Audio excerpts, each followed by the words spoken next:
Hello everyone, welcome back to my channel. So guys, मैं आज आपके साथ आई डोंट लव यू का फोर्थ पार्ट शेयर करने वाली हूँ। हमने लास्ट पार्ट में देखा था कि वांग जी अपना पास्ट याद कर रहा था। उसे याद आ रहा था कि किस तरह उसके पास्ट में उसके साथ कितना कुछ बुरा हुआ है, लेकिन वो फिर भी सब कुछ भूलना चाहता था। इतने सालों से वो अपने दर्द को अपने अंदर ही दबा रहा था, लेकिन आज इतने सालों बाद उसका दर्द फिर से बाहर आ गया। जिस इंसान की शक्ल वो कभी नहीं देखना चाहता था, इतने सालों बाद उसे ना चाहते हुए भी उस इंसान के सामने आना पड़ा। वांग जी अपने पास्ट को याद करता है। ओके गाइस, तो हम पास्ट में चलते हैं। हम पास्ट में देखते हैं कि विंग और वांग जी दोनों की फैमिलीज काफ़ी अच्छे फ्रेंड्स थे। वांग जी एक मिडिल क्लास फैमिली से बिलोंग नहीं करता था तब। वांग जी तब एक रिच फैमिली से बिलोंग करता था। वांग जी और विंग की फैमिली फ्रेंड्स थे, जिसकी वजह से विंग और वांग जी भी बचपन में साथ में पले बड़े। वो दोनों बड़े होने तक स्कूल, कॉलेज और यूनिवर्सिटी हर जगह साथ में ही थे। जब वो दोनों स्कूल में थे तो वो काफ़ी अच्छे फ्रेंड्स थे। वांग जी को हमेशा प्रोटेक्ट करता था। वांग जी भी विंग को अपना ब्रदर ही मानता था। वो उसे अपने गर्ल की तरह इज्जत करता था। जितनी इज्जत वो लान शिचेन को करता था, उतनी ही इज्जत वो विंग की भी करता था। लेकिन विंग वांग जी को कभी भी सपोर्ट नहीं करता था, क्योंकि वांग जी हमेशा ही ज़्यादा घूमना फिरना पसंद करता था। लेकिन विंग को ऐसा लगता था कि वांग जी को अपनी स्टडी पे ज़्यादा फोकस करना चाहिए। लेकिन वांग जी जिसे बस घूमना फिरना ही पसंद था, उसे स्टडी से तो उसका दूर दूर तक कोई भी लेना देना नहीं था। इसीलिए वांग जी तो हमेशा बस घूमना फिरना ही पसंद करता था। लेकिन विंग जिसे हमेशा से पढ़ाई में ज़्यादा इंटरेस्ट था, वो पढ़ाई में वांग जी से ज़्यादा स्मार्ट था। लेकिन वांग जी पढ़ाई के अलावा हर चीज़ में स्मार्ट था। पढ़ाई को छोड़कर वांग जी अपनी लाइफ में काफ़ी ज़्यादा हैप्पी था, क्योंकि उसे तो बस घूमना फिरना और अपने बाप के पैसों को उड़ाना ही पसंद था। रान किरण जो वांग जी के फादर है, वांग जी हमेशा अपने फादर को निराश करता था, क्योंकि उसके फादर हमेशा चाहते थे कि वांग जी पढ़े लिखे और आगे जाकर उनका बिजनेस संभाले। लेकिन वांग जी जो बहुत मस्तीखोर था, उसे तो बिजनेस में कोई इंटरेस्ट था ही नहीं। उसे हमेशा से बस खेलना कूदना और आज़ाद पक्षी की तरह उड़ना पसंद था। उसने बस एक फ्री बर्ड की तरह अपनी लाइफ जीनी थी। लेकिन विंग जिसे हमेशा से अपने डैड का बिजनेस संभालना था और एक सक्सेसफुल बिजनेसमैन बनना था, जिसकी वजह से उसने अपनी स्टडी पर ज़्यादा फोकस किया। वो स्टडी के साथ साथ अपनी डैड के बिजनेस को भी संभालता था। अब हमें विंग और वांग जी की चाइल्डहुड का दिखाया जाता है।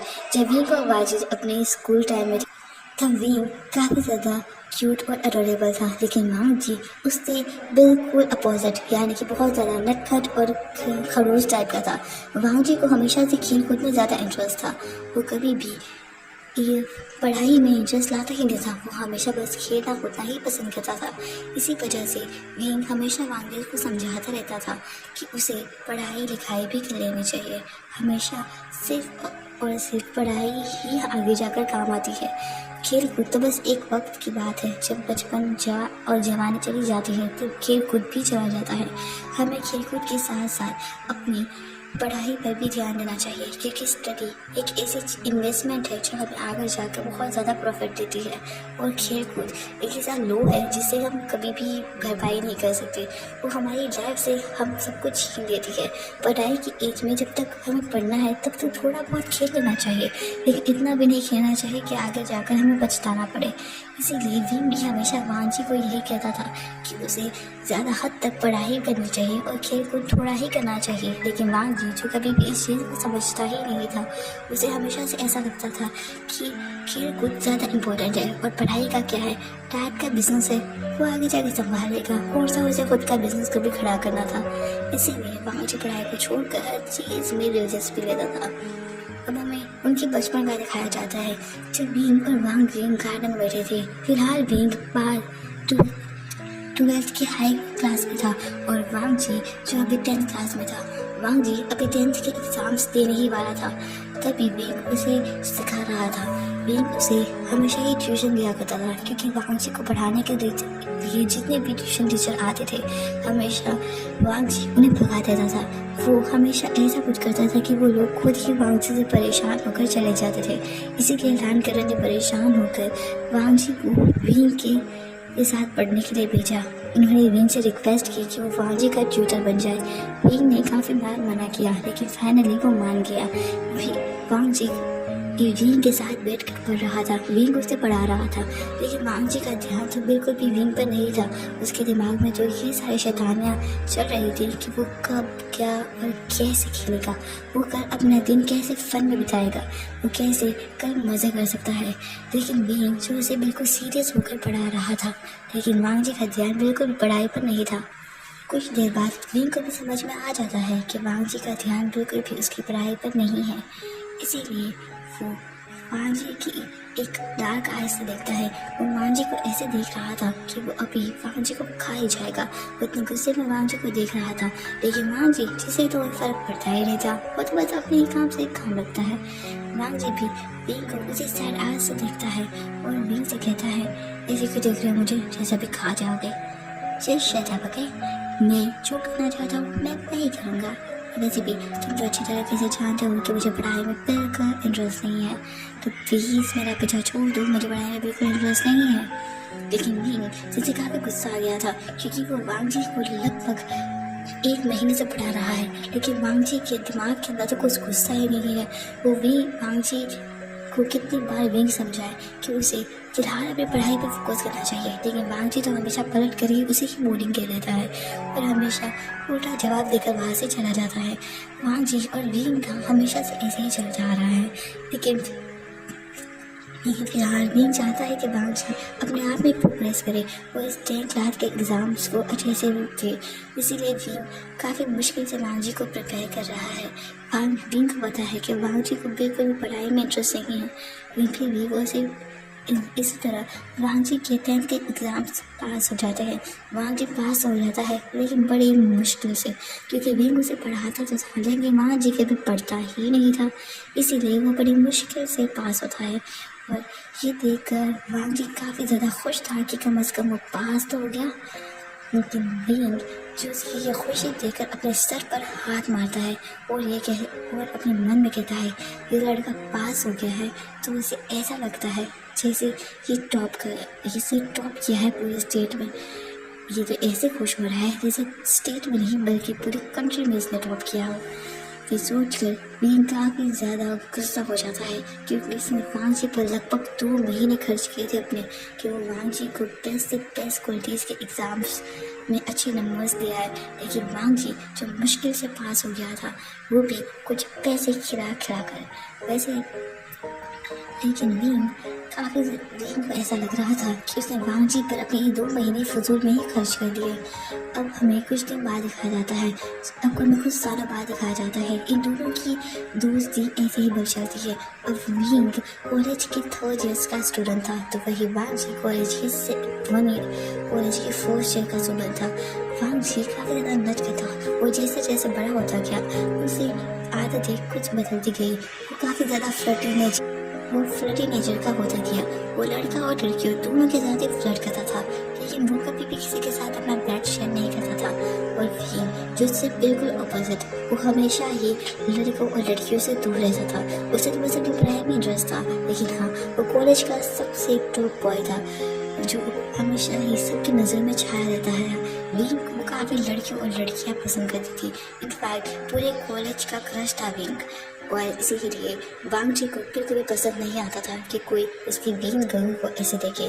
वांजी बचपन से ही अपनी वी गर्ल को लेकर काफ़ी ज़्यादा प्रोटेक्टेड था। वो कभी भी अपने वी गर्ल को किसी के साथ शेयर नहीं कर सकता था, इसीलिए वो हमेशा से विंग को सबसे दूर रखता था। और लेकिन विंग को जो इस सब में इन सब में कोई भी इंटरेस्ट था ही नहीं। वो तो हमेशा से बस पढ़ाई में इंटरेस्ट रखता था। गाइस, ये स्टोरी काफ़ी ज़्यादा अमेजिंग होने वाली है। ये जितनी आगे पेनफुल थी उससे कई ज़्यादा पहले अब अच्छी और स्वीट होने वाली है। ये स्टोरी काफ़ी ज़्यादा क्यूट और एडोरेबल होने वाली है। सो डोंट वरी, इसमें फिलहाल पेनफुल जैसा कुछ नहीं है। कुछ पास तक इसमें पेनफुल कुछ भी नहीं आएगा, इनफैक्ट फन ही फन आएगा। विंग और वांग जी हमेशा ऐसे ही अपना टाइम स्पेंड करते थे। वांग जी को हमेशा बाहर घूमना फिरना बहुत पसंद था, लेकिन विंग अपने फ्री टाइम में भी बस पढ़ाई ही करता था।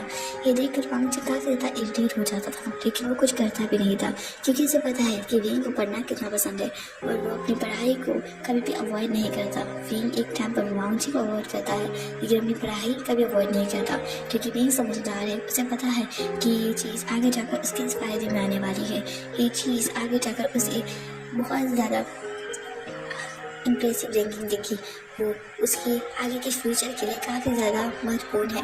इसीलिए विंग हमेशा से अपनी पढ़ाई में हमेशा से काफ़ी ज़्यादा एक्साइटेड रहता है, क्योंकि उसे आगे जाकर अपने डैड का बिजनेस संभालना है। इसलिए वो अपने एक्साइटमेंट को कभी भी कम नहीं होने देता।